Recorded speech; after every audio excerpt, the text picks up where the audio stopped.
we're starting this little movie review thing. It'll branch off into other things eventually, once we get more organized and better at this shit. And it'll probably end up with better quality. Eventually we'll get real microphones or some shit. Oh my god. The main reason I wanted to do this was I've been listening to a couple podcasts, hello Graves, featuring the Cinema Snob nodding character Brad Jones and this guy called Josh Hoadley. And Josh Hoadley is a tool, and he just kind of irritates me because he's the type of movie guy that doesn't like anything made after, I think he said 1995. Everything 96 on sucks, just because he says it does. And I was looking at my movie shelf, which is, I got maybe 400, maybe topping out at 500, counting all my kids' movies. And I was like, most of this stuff is after that date, and there's good shit in there. So my original idea, which we're going to do for a while, and like I said, we'll branch off for a while here and there, start at A in my movie shelf and work all the way through to Y, because I don't have any movies that start with Z. I don't even know any movies that start with Z. There's that Sean Connery movie.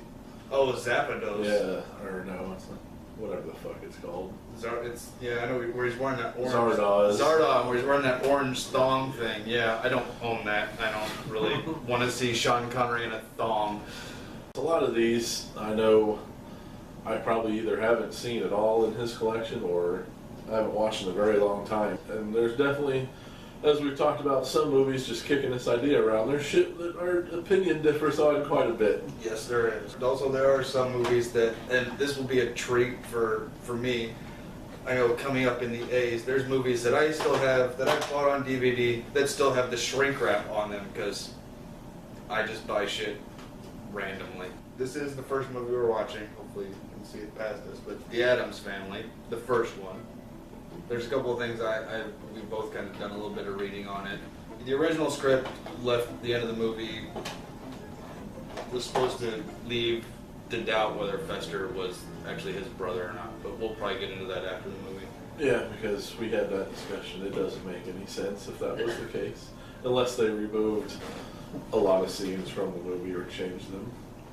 But for now, we're going to watch this shit, and then we'll be back and let you know what we thought about it, and the good things and the bad things. Ready to watch this shit? Yeah, we'll be back in 99 minutes. Less than that, because we're not sitting through all the credits. Aww.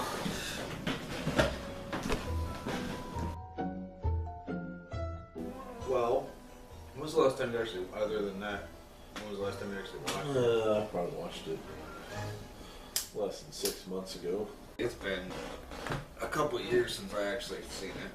The only thing that I noticed that really didn't hold up was that ending with the hurricane. That looked really shitty. Well, when they're spinning around. Yeah, I mean, a lot of that shit's going to, special effects are going to look shitty, but... Yeah, but Thing looked fucking awesome. That still holds up. The thing I like about it, and I think this is going to be the same when we get to, I assume you have Clue in your collection. I don't think I do. I'll have to, You son of a bitch. I might have to go get it. Kind of put those in the same thing because for this movie I noticed, besides a couple of songs, obviously the Addams Family wrap up the credits and Too Legit to Quit is playing when Thing pulls up in his car. Besides that, there's nothing, there's nothing saying that this movie was made in the 90s. That's true. Everybody's look is, it's the look of their character. There's no specific style going on. It's their characters are very specific stylized. About the only thing that probably really dates it is Sally Jesse Raphael. Yeah. I don't think she has a show anymore. Right, but that's one small piece. There's just, besides those few things, there's hardly anything that actually dates this movie. They don't depend on any technology. No. It's all just what they have in their house. So it kind of makes it timeless. I think it really holds up pretty well because of that. The humor's still funny. Oh, God. I mean, we're laughing at it. I mean, like I said, it's been a year since I've seen it. We're really nitpicking because there's really not that much to nitpick about. I mean, there's a few things here and there where you're like, So the inconsistent timeline is the one thing I think we picked out, where they said Fester's been missing for 25 years and he left after the argument between him and Gomez between Flora and Fauna, yet they seem to have a relationship.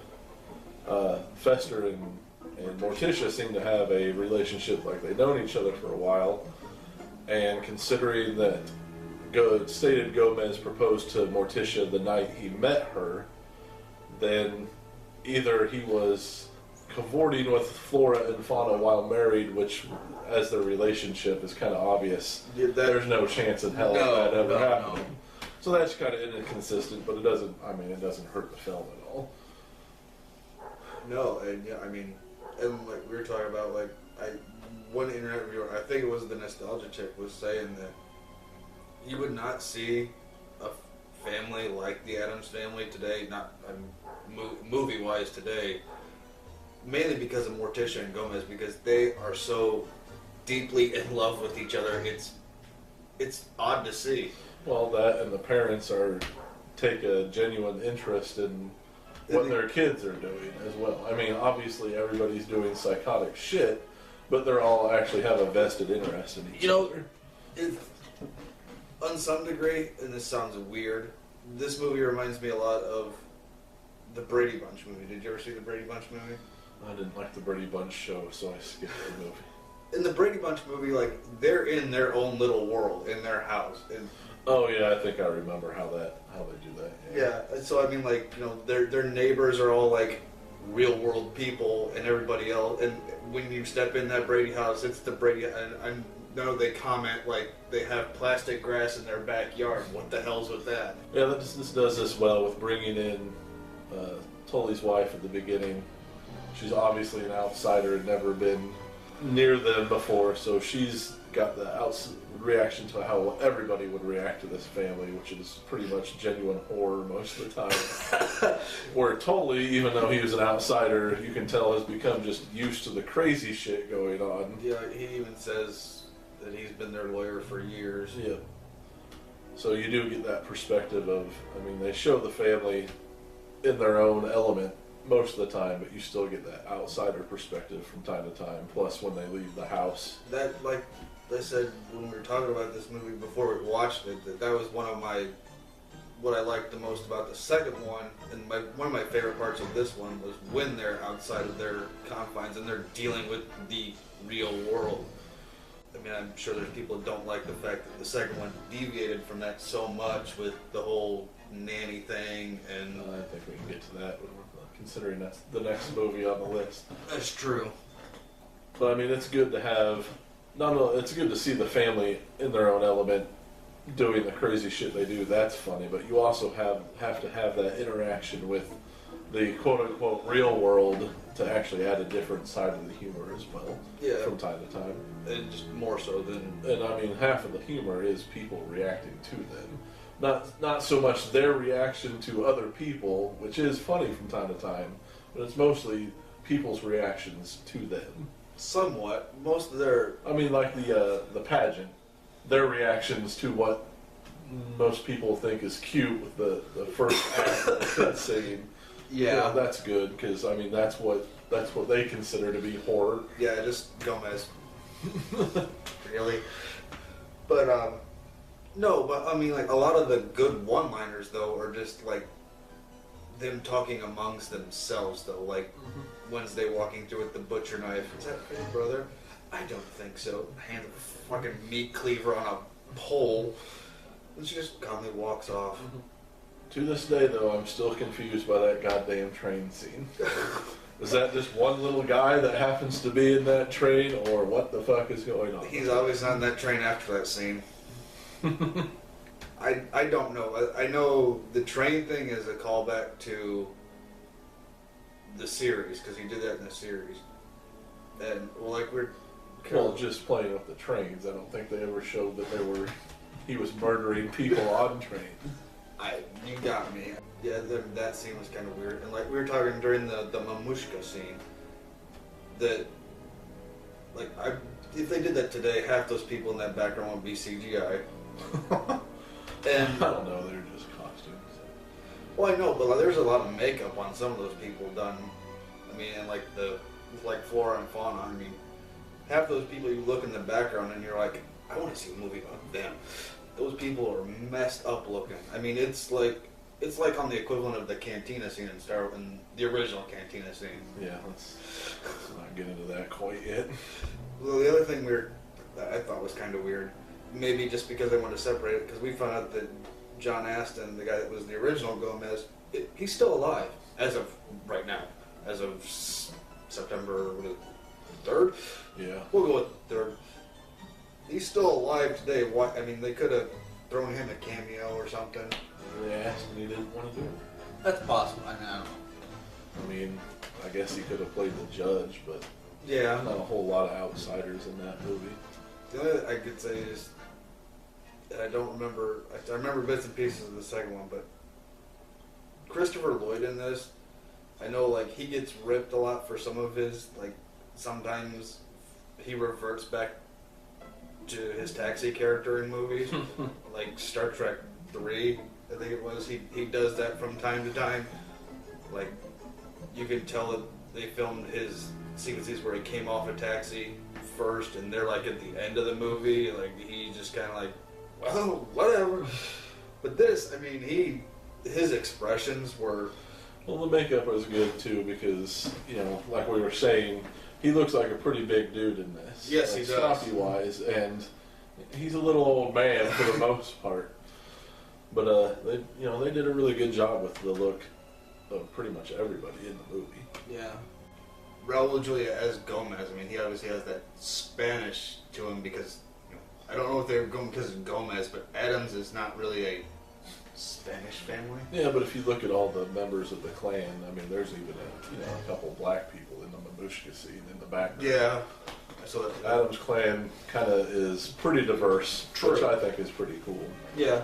It's one of my favorite movies. This holds up to me with Clue and Strange Brew. And, I don't know how much Strange Brew is going to hold. Strange Brew, it can't go wrong in my. I don't even care if it holds up. Can't go wrong with Strange Brew in my mind. There's David shit in Strange Brew. I just, from memory, I can think of a couple things that. It's still going to be awesome if we make it to the S's. The synthesizer. It's not dated. No, not at all. Not at all. I guess the one other thing I wanted to mention is, I don't know if people get down on this. I've never really give a shit what people think about most anything, but Me either. there's a lot of overacting in this movie. Raul Julia does a lot of overacting. Christopher Lloyd does a lot of overacting. However, it fits for the character. Yes. And it fits for how the original source material was. I mean, it's over the top shit. If you have deadpan playing it just deadpan, it just wouldn't work. No, not everybody being deadpan. I mean, like, Morticia's deadpan, but she's the straight man to Gomez. Kinda, but I mean, also her low-key reactions to Everything. some crazy shit is also funny. Yeah, I agree with you on that. Well, like I said, this whole thing that we're doing is in response to my views on a certain internet guy. I've never even seen the guy. Also, I thought it was just basically for the older stuff. Does this hold up? Yeah, today? that's the gist of it because, does this stuff hold up? This does hold up. I know there's for sure. There's stuff coming up in my movie collection, and we'll dilly-dally around in other stuff, like theme months, stuff like that. Some of his movies, too, that he has that I don't have, that I know don't hold up. Like, I know coming up is Airheads. Airheads is not going to hold up. Probably not. It's probably still going to be funny, but I don't think it's going to hold up. Right. I like Airheads, since we saw it when we would have obviously thought it was funny. Yeah. It'll hold something for us, but that's one of those things where I don't think if somebody who'd never seen it saw it today, and I'm sure we'll get to this when we talk about it, I wouldn't probably recommend it to them, but I would recommend the Addams Family. Somebody that hasn't seen it today. Yeah. Get out there and watch it. Watch this shit. Watch this shit.